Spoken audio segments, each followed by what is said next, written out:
need a high-end designer or a lot of money to get a luxe look. Be your own interior designer. This is Affordable Interior Design, the podcast. Here's your host, Betsy Helmuth.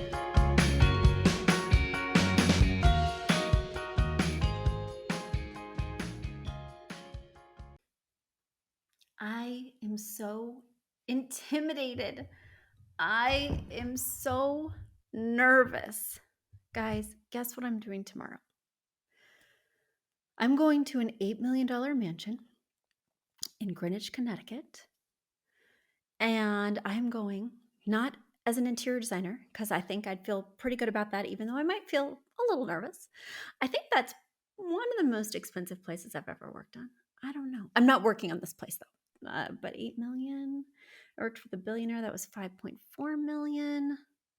I'm sure I've been in an 8 million before. I'm sure, but it's just not coming to mind. Maybe the palace in India. I don't know if it'd be 8 million. Anyway, okay. Back on track. Tomorrow. Even worse than it being a client. Even worse than it just being, an auction where I'm picking something up, because I still love my online auctions, guys. It is a party for my husband because his work, there's this guy who invited him to this party. Okay, fine. That would be intimidating enough, going to a party for a guy who happens to have a house that's worth $8 million. But it's a theme party. It's Havana Nights, right? And first of all, I had to Google that, because what does a Havana night look like? I've never been to Cuba, and I haven't been out of Old Navy clothes since before the pandemic. I haven't worn heels since before the pandemic. And now I'm as big as a house. So even if I had worn heels, even if I did have outfits that were perfect for this very tropical, floral, bright, over-the-top theme, I would not fit into them. And I cannot hang with millionaires, maybe billionaires, in Old Navy. I'm so intimidated, guys. And there's so much anxiety, and I don't know. But it's probably the fanciest party I've ever been to in my whole life. So I'm going to lean in. It's going to be fun. My husband is out last minute shopping for his Havana Nights thing right now. I ordered some things online, and I'm just praying one of them fits when I get home. But the pressure.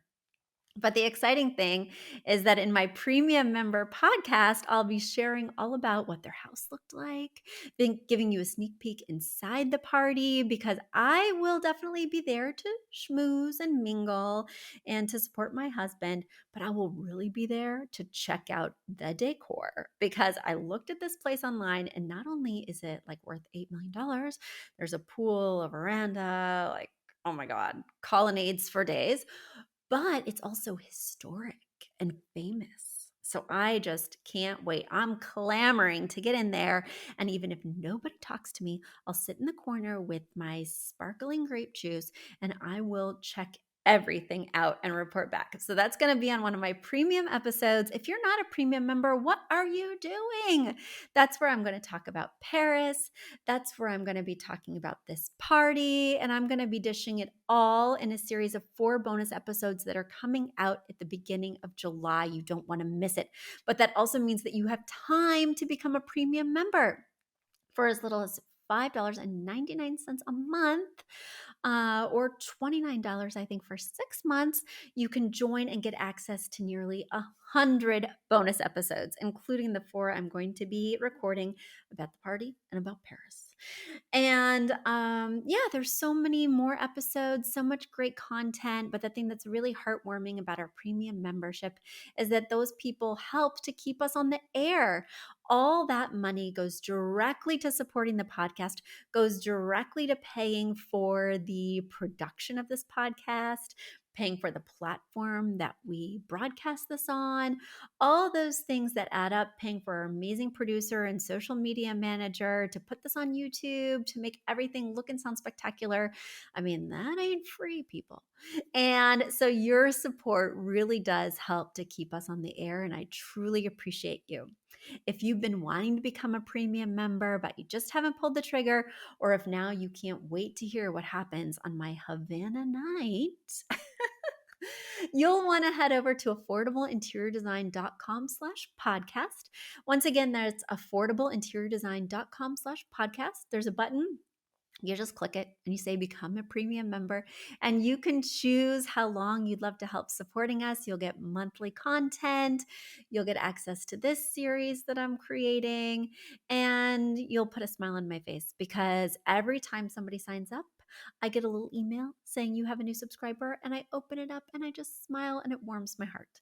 So thanks to you all who are already premium members, and to those who aren't, it's affordableinteriordesign.com/podcast. Okay. Well, the other good thing about becoming a premium member, by the way, is it has its own mailbag. So I dig in there quite frequently, and your letters get answered more quickly. That's another good thing to know. All right. But without further ado, I'm going to get to some letters that have been in my mailbag for a little while, and keep them coming, guys. I love getting your questions. I love seeing what you're working on. It's the same webpage, affordableinteriordesign.com/podcast. There's a little portal for people who are just regular listeners and a little portal for people who are premium members. And just select the one that you want to use, and I will answer it on air. Because the other thing is the premium membership has a slightly smaller listenership. So if it's a question that feels more personal, private, I don't know. It's kind of where I share my more personal, private feelings, because I can kind of go there with client experiences and things, knowing that it's not just available to everyone. All right, Ashley has written me. Ashley has written me all the way from Michigan, and she writes, "Hi, Betsy. My husband and I bought our forever home a few years ago. It was a new build, but completely planned by the builder. We did not paint when we first moved in because everything was new and it was freshly painted. But now I am so sick of the beige on beige on beige. Our carpet is beige, our walls are beige, and the ceiling is also painted the same beige as the walls. We still have yet to put a deck on our house. Hopefully, it gets done next summer. But once that is done, I am ready to start redecorating and bringing in some real color into this space. I am wondering about our living room and kitchen. We have an open design, one flows right into the other, only separated by a half wall. The kitchen has a white subway tile backsplash, a black, white, and gray speckled countertop, and cherry toned cabinets. The living room is beige with dark gray, almost blue looking at times furniture, which is a large couch and an oversized chair. I'm wondering how to bring color into both spaces and keep them cohesive. We've thought about painting, but some walls are also running down a stairway and downstairs. The house is a bi-level.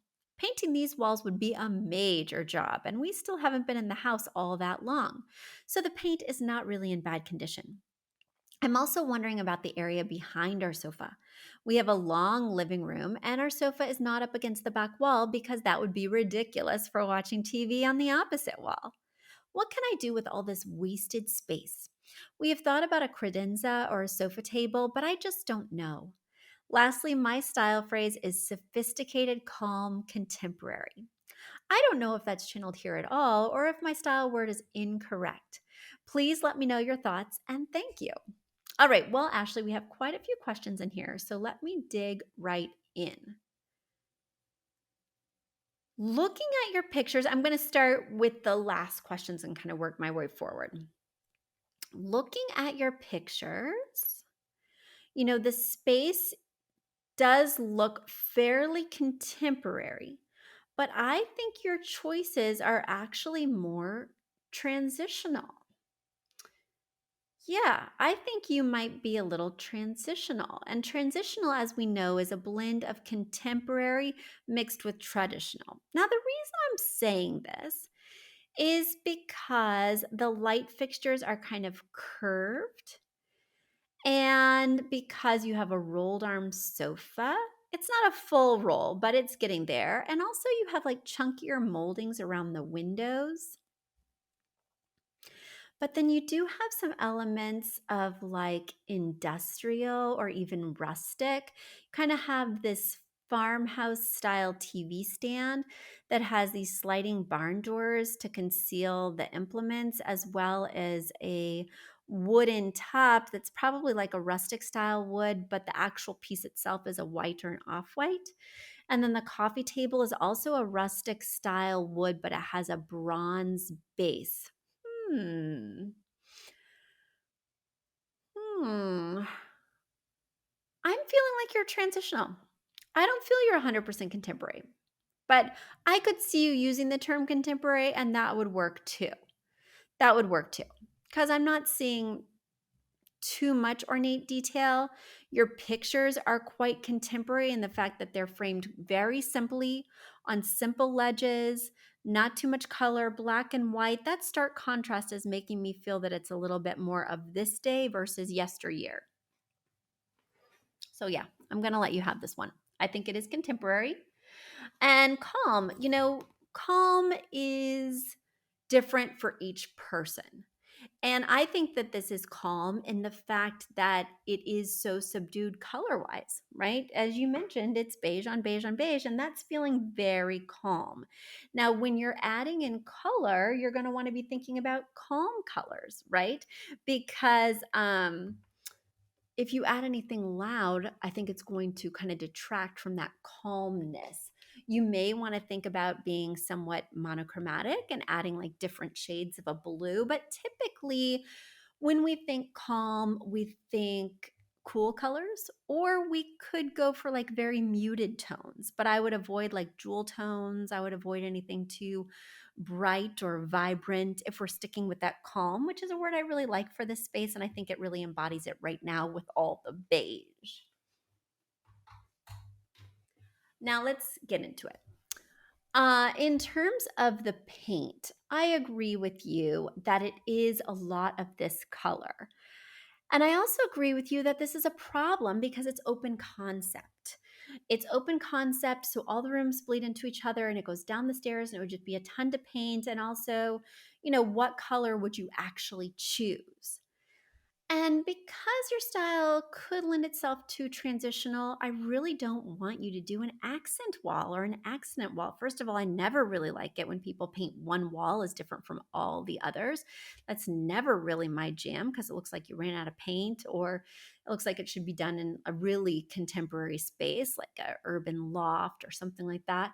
I just don't think it fits here. I would keep the beige paint. The thing that's disappointing for me is that because the living room is carpeted and the carpeting appears to be pretty plush, you're not going to be able to lay an area rug on top of it. That area rug really could have served as your inspiration piece for the room and really could have driven a color palette. Now, you also have an opportunity to do a big inspiration piece for the room with your windows. You could do on the slider, you could do drapes that have a pattern and color. So that would be very helpful because it's like colorful art. Speaking of, let me just go back to your question here because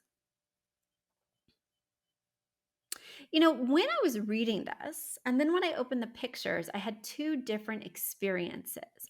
I imagined that the area behind your sofa would be really vast and that it would look more ridiculous than it does.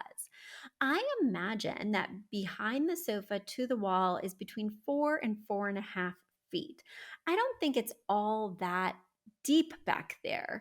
So trying to do anything more than a sofa table, I think would be too much and would actually kind of gum up the works in terms of walkways.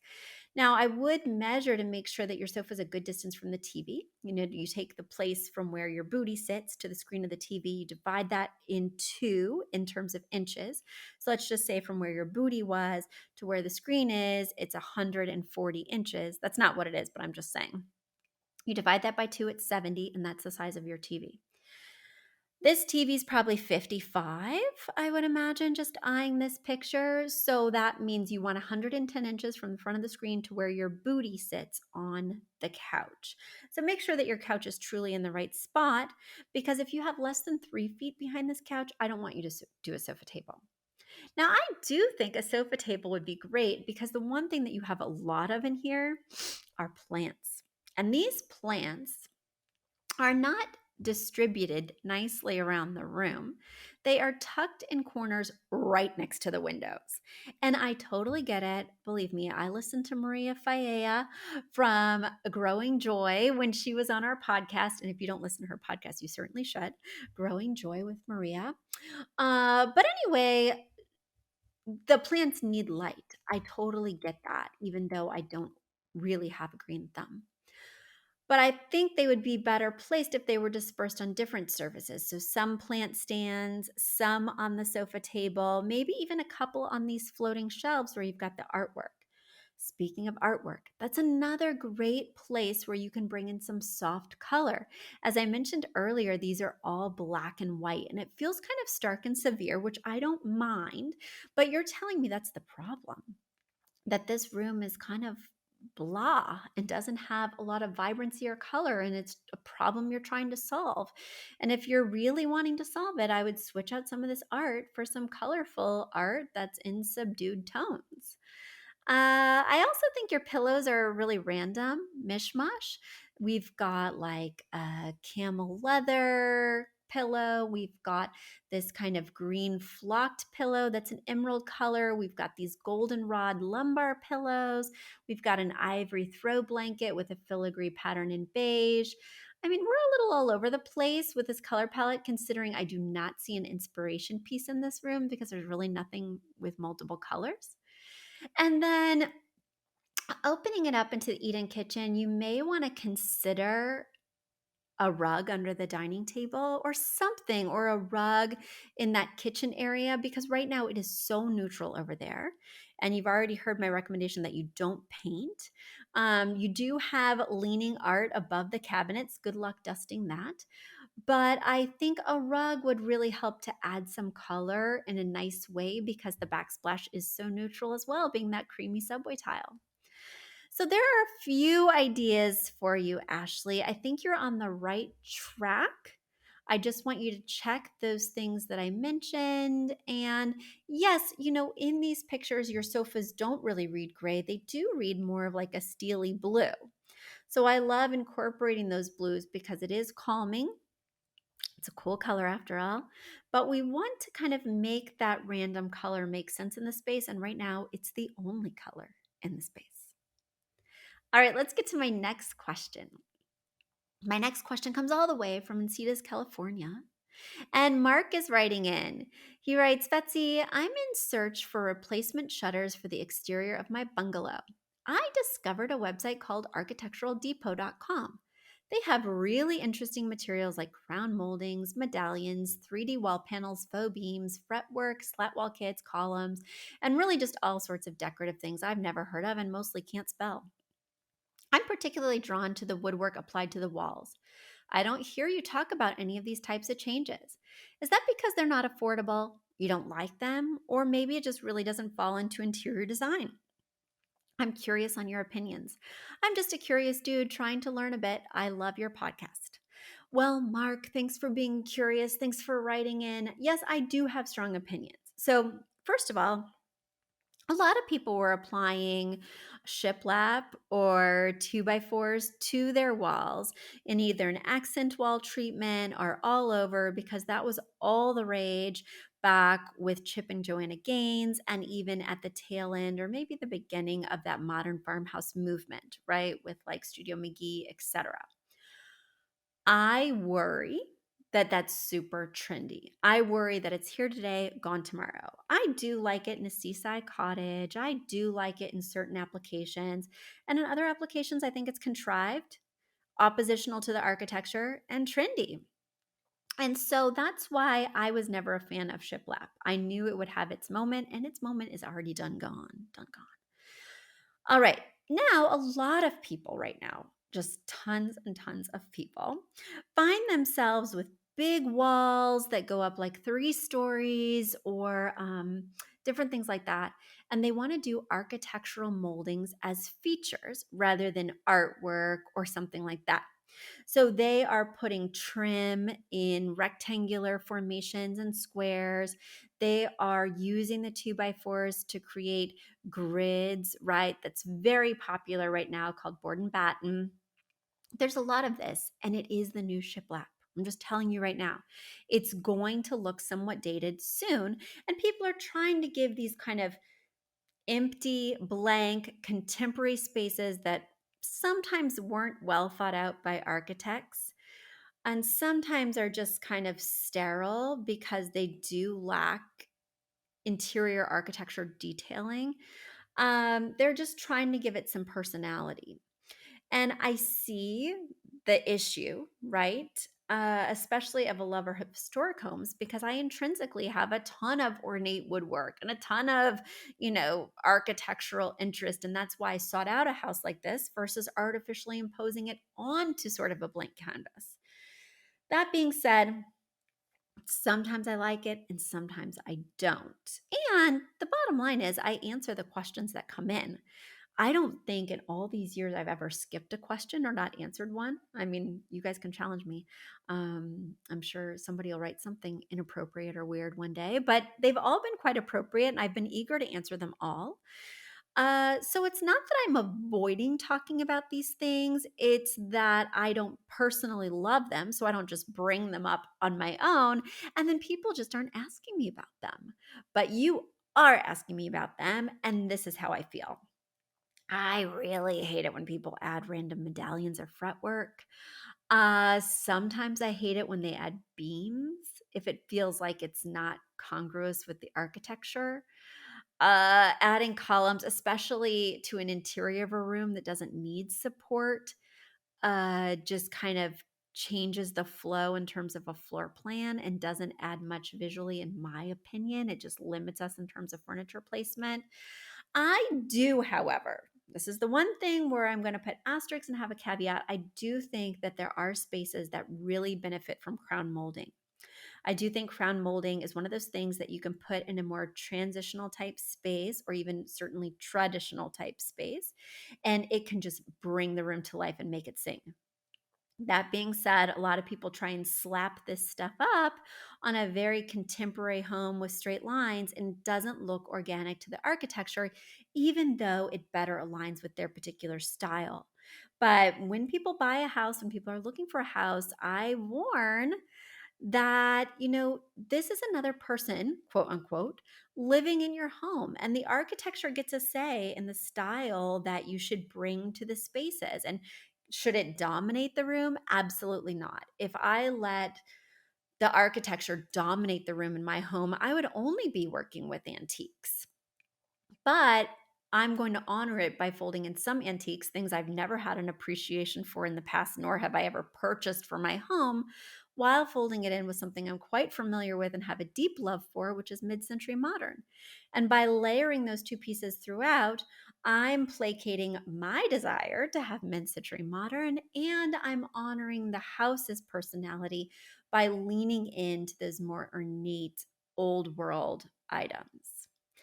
It's complicated, Mark. And so it's not an across the board no, but those are my real feelings on everything you mentioned. Guys, do you want to hear my real feelings on something you're thinking about? It's so easy. Just go to affordableinteriordesign.com/podcast and send your question in today. I'll be right back with you next week answering more burning questions. If you are curious like Mark, let me know. Until then, bye. A big thank you to Aton and the Embassy, who wrote our theme song. A shout out to Catherine Heller, who owns the podcast shop and is our editor extraordinaire. We also want to thank Jenny Sunasan and her team at the Savvy Podcast Agency for their help with our social, our YouTube channel, and so much more. We also want to thank Uploft, which is our parent company who supports this podcast. And lastly, we owe a huge debt of gratitude to you. Thank you so much for tuning in and for all your support.